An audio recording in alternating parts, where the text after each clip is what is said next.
Udah mulai. Assalamualaikum warahmatullahi wabarakatuh. Alhamdulillah, alhamdulillahirabbil alamin, wassalatu wassalamu ala asyrofil anbiya'i wal mursalin wa ala alihi wa sahbihi ajmain. Amma ba'du. Yang sama-sama kita hormati dosen pengampu mata kuliah hukum Tafsir Hukum Bisnis Islam 2, yakni Al-Ustaz Haji Muhammad Nur Arofah ME. Semoga Allah Subhanahu wa taala selalu melindungi beliau dan semoga selalu dalam limpahan dan rahmat hidayah oleh Allah Subhanahu wa taala. Oke teman-teman, kembali lagi bersama saya kelompok 1 ingin mempresentasikan makalah yang saya pernah buat dengan PPT sebagai berikut dengan judul besar yakni ayat-ayat dan hadis yang membangun dasar hukum, ekonomi, dan bisnis. Oke teman-teman, saya dari kelompok 1 dengan beranggotaan kelompok Purnawan, Rifki Amelia, dan Nihayatus Solihah.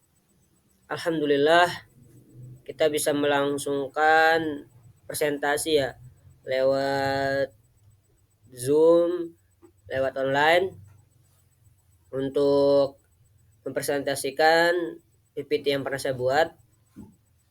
Maka teman-teman ada beberapa hal ya terkait PPT ini judulnya sangat menarik gitu. Membangun dasar hukum ekonomi dan bisnis gitu teman-teman. Atas ayat-ayat dan hadis begitu teman-teman. Bagaimana Islam sangat konkret di dalam menjelaskan semua hal tentang konsep apapun, baik itu dalam ekonomi, baik dalam hukum maupun dalam bisnis. Islam sangat mengatur segala hal atau segala lini instrumen di dalam kehidupan kita. Maka oleh sebab itu kita perhatikan, kita simak bersama tentang PPT yang pernah saya buat dengan penjelasan ya. Mungkin penjelasannya begitu ringan dari yang saya akan sampaikan teman-teman. Oke, langsung saja kita kepada slide kedua. Yakni ayat dan hadis membangun dasar hukum ekonomi dan bisnis. Memahami dasar hukum ekonomi dan bisnis dalam Islam sangat penting bagi umat muslim dalam menjalankan aktivitas ekonomi dan bisnis mereka. Dalam hukum ini memberikan panduan moral dan etika yang jelas untuk berbisnis secara adil, tanggung jawab sesuai dengan nilai-nilai Islam. Di sini teman-teman, Islam hadir untuk bagaimana memberikan kesejahteraan atau kesempurnaan di dalam berbisnis. Kita tidak secara sekuler membedakan bahwa ini hal bisnis, ini hal agama, ini hal ekonomi, ini hal hukum. Tidak, Islam mengatur segala demikian tersebut karena huma khalaqul jinna wal insan illa liya'budun. Maka tidak aku ciptakan jin dan manusia ibadah kepadaku begitu. Bagaimana konsep nilai ekonomi bisnis kita? Bagaimana konsep berbisnis itu? Bagaimana konsepnya untuk sebagai konsep beribadah kepada Allah Subhanahu wa taala? Maka Islam mengatur hal demikian tersebut yang sangat tercantum di dalam Al-Quran dan hadis Nabi Muhammad SAW. Maka oleh sebab itu kita lihat bersama bagaimana dalil-dalil menjelaskan tentang bagaimana berbisnis atau ekonomi syariah atau hukum ekonomi dan bisnis itu diatur oleh Al-Quran. Oke, kita lanjut ke slide berikutnya. Nah, Al-Quran sudah menjelaskan ternyata dari jauh-jauh ya 1400-1500 tahun yang lalu Al-Quran hadir tentang memberikan konsep tentang kepemilikan dan harta begitu.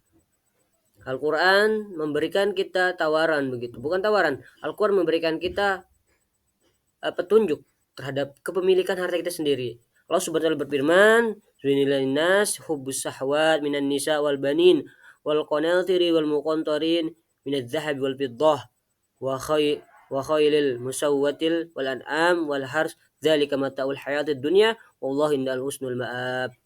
Konsep ini ditawarkan yang artinya dijadikan indah pada pandangan manusia kecintaan kepada apa? Kepada yaitu kepada wanita-wanita, anak-anak, harta dari jenis emas, perak, kuda pilihan binatang, ternak dan sawah ladang, itulah kesenangan hidup dunia di sisi Allah Subhanahu wa taala, tempat kita kembali kepada kembali kepadanya, ini surga. Maka di sana dijelaskan di dalam ayat tadi bahwa uh, kita tidak apa namanya? Kita tidak dipermasalahkan mencintai harta kita, mencintai anak-anak kita, karena Allah Subhanahu wa taala memberikan kita apa ya? Hak kepemilikan begitu. Terkait itu apakah itu emas, apakah itu anak kita, apakah itu sawah ladang kita. Selama apa ya? Selama kecintaan itu tidak melebihi kecintaan Allah dan Rasulnya begitu. Allah Subhanahu wa taala menitipkan kita suatu hal begitu ya, sebagai khalifatullah, sebagai khalifah di muka bumi ini begitu. Allah menitipkan kita ini, Mas, ini hartamu, supaya kalian sebagai khalifatullah di muka bumi ini, supaya kalian bisa mengatur kehidupan kalian, supaya mereka mampu beribadah kepada Allah atas harta-harta yang diberikan oleh Allah Subhanahu wa taala begitu. Maka pesan yang tersirat di dalam Al-Qur'an ini, dalam firman Allah Subhanahu wa taala ini, maka kepemilikan itu adalah jelas begitu. Kita diberikan oleh Allah kepemilikan pribadi atau kepemilikan kebanyakan orang untuk kecintaan begitu. Untuk supaya fasilitas-fasilitas ini diberikan untuk kepada Allah, supaya apa? Supaya kita selalu mengingatnya dan kita akan kembali kepadanya begitu. Maka ayat ini sangat luar biasa menunjukkan tentang konsep kepemilikan dan harta begitu teman-teman. Kita lanjut ke slide berikutnya. Nah, di dalam konsep yang kedua, setelah kita diberikan konsep tentang kepemilikan harta oleh Al-Quran. Nah, melalui konsep berikutnya, yakni ayat Al-Quran tentang larangan riba dan transaksi tidak adil begitu. Secara gampang saja kita ambil poin dari ayat ini. Wahallahul bai'a wa harramar riba. Di sini kita kenapa diharamkan riba? Karena riba ini bisa membuat apa ya? Membuat ketidakpastian, membuat kerugian antara kedua belah pihak, baik itu riba dalam pinjam meminjam, dalam gadai, dalam hal sebagainya. Allah tidak menginginkan ketidakadilan, kesetaraan terhadap itu begitu. Maka dari itu Islam menginginkan apa? Islam menginginkan transaksi itu secara sah, secara adil, secara halal, supaya kita sebagai manusia ada hubungan emosional, hubungan yang sangat saling mencintai daripada lain dengan yang lain. Maka itulah kerennya Islam mengatur dalam lini-lini dalam kehidupan kita. Next berikutnya. Ayat Al-Quran tentang konsep jual beli dan yang diperbolehkan. Nah, jual beli yang diperbolehkan dengan ayat tadi, wahallahul bai'a. Allah menghalalkan jual beli yang tidak ada ribanya begitu. Selama jual beli itu tidak menyimpang di dalam Islam dengan syariat-syariat Islam, maka diperbolehkan. Al-Quran menjelaskan konsep jual beli yang diperbolehkan dalam beberapa ayat. Ayat-ayat ini menentukan syarat dan ketentuan yang harus dipenuhi agar transaksi jual beli sah dan halal. Misalnya barang yang diperjualbelikan harus jelas dan bermanfaat, harga harus disepakati kedua belah pihak, dan transaksi harus dilakukan secara terbuka. Itu adalah konsep Islam begitu. Bagaimana transaksinya harus secara transparan, tidak ada penilaian bersifat seuzon antara yang lain. Bagaimana kedua belah pihak sesuai harga begini. Maka itu Islam sangat luar biasa dalam mengatur demikian tersebut. Dan next. Nah, hadis Nabi dan etika berdagang. An Anasin radhiyallahu anhu, qala Rasulullah sallallahu alaihi wasallam, anil maha qalatil wal mukhasarati wal mulasamati wal munadatu wal muzabanati.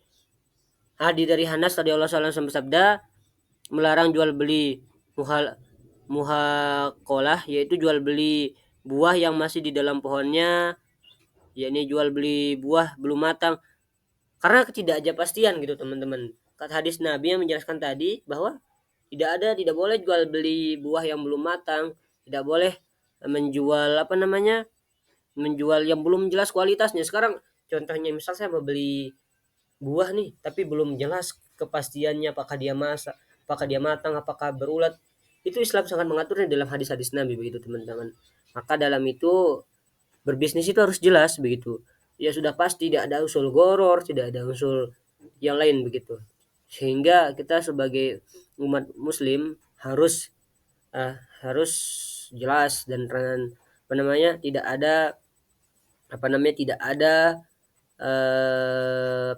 ada saling unsur saling mencurigai. Harus transparan supaya kita mendapatkan kualitas yang baik di mata Allah, baik di mata manusia begitu. Next. Nah, di dalam Islam juga mengatur tentang zakat, wa aqimus shalah wa atuz zakah warka'u ma'ar rakiin. Selain kita berbisnis dan jual beli teman-teman, kita juga memberikan keberkahan terhadap harta kita, terhadap kotoran harta kita itu. Tidak lain sebagainya hanya apa? Supaya secara psikologi kita bisa, selain kita bisa berbisnis, kita juga bisa menghidupkan orang lain. Itu konsep Islam, yaitu ta'awun 'alal birri, dan saling menolong dalam kebaikan. Ketika ketika kita mendapatkan untung atau laba yang banyak, ada hak-hak orang lain di dalam harta kita, baik itu secara materi, begitu secara harta. Karena di dalam hal demikian tersebut adalah bentuk dari kepedulian kita sama muslim yang lain begitu. Nah, hadis tentang larangan menimbun harta. Nah, maka Rasulullah SAW sangat melarang menimbun harta. Man ikhtarol hukratan yuridu an yugliya biha alal muslimin fahuwa khati'un. Siapa menimbun barang dengan tujuan agar bisa lebih mahal, jika dijual kepada umat muslim maka telah berbuat salah. Tidak boleh memonopoli barang teman-teman. Ketika musim panen, sekarang kita membeli semua yang ada di sawah dan mengumpulkannya ketika tidak ada beras, tidak ada maka dia akan menjualnya dengan harga mahal. Maka itulah perbuatan salah kata Rasulullah. Hadis ini melarang untuk muslim menimbun harta. Menimbun harta berarti menyimpan harta kekayaan tanpa digunakan untuk kebaikan. Nabi SAW mengingatkan bahwa harta yang ditimbun akan menjadi penyebab kerugian di dunia dan akhirat. Yang ditimbun akan menimbun dosa yang tidak mendapatkan keberkahan. Selain kita mendapatkan dosa, kita juga selain mendapatkan dosa, kita akan mendapatkan siksa oleh Allah Subhanahu wa taala. Next. Ayat Al-Quran tentang konsep ekonomi. Falauful qaila wal mizan wala tabkhasun nas asya'ahum. Sempurnakan takaran dan timbangan dan jangan kamu merugikan sedikit pun. Nah, di dalam Al-Quran dijelaskan bagaimana Al-Quran menekan pentingnya kerjasama membangun ekonomi yang kuat. Ayat-ayat tersebut mengajarkan prinsip-prinsip kerjasama yang adil dan saling menguntungkan. Maka contohnya juga di ayat Al-Maidah ayat 2 SWT memerintahkan untuk saling tolong menolong, kebaikan, takwa, kerjasama yang dilandasi nilai-nilai Islam dapat meningkatkan kesejahteraan masyarakat. Maka dari itu mari kita saling menolong. Ta'awun 'alal birri. Maka kebaikan, saling tolong menolong adalah konsep Islam begitu. Nah, di dalam kita berbisnis juga harus ada konsep bagaimana kita dalam berniat untuk berbisnis. Nah, contohnya innamal a'malu binniyat wa innamal likulli amrin ma nawa, yaitu bagaimana ketika kita berbisnis berniat harus bagaimana kita beribadah kepada Allah Subhanahu wa taala.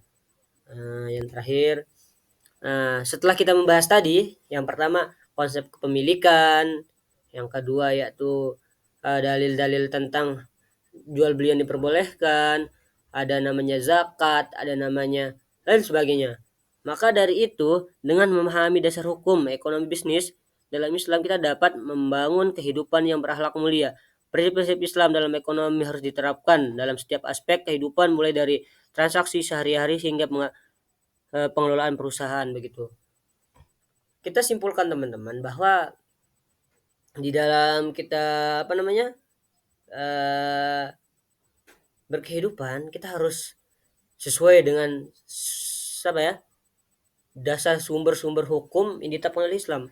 Jual beli, bermanfaatan sebolehnya, tidak boleh jual beli yang tidak ada pastinya, membeli sesuatu yang belum pasti, tidak boleh riba, tidak boleh tidak boleh riba, harus berzakat supaya kita mendapatkan keberkahan-keberkahan, baik itu keberkahan dari Allah, itu keberkahan atau kebermanfaatan atau sukarela dari yang lain. Maka Islam mengatur itu demi kesejahteraan demi kebahagiaan kita bersama. Maka sekian presentasi yang bisa saya sampaikan. Semoga bermanfaat, bisa kita amalkan dalam kehidupan sehari-hari. Saya Purnawan dari kelompok 1, sekian pamit undur diri. Sekian, terima kasih. Thank you. Assalamualaikum warahmatullahi wabarakatuh.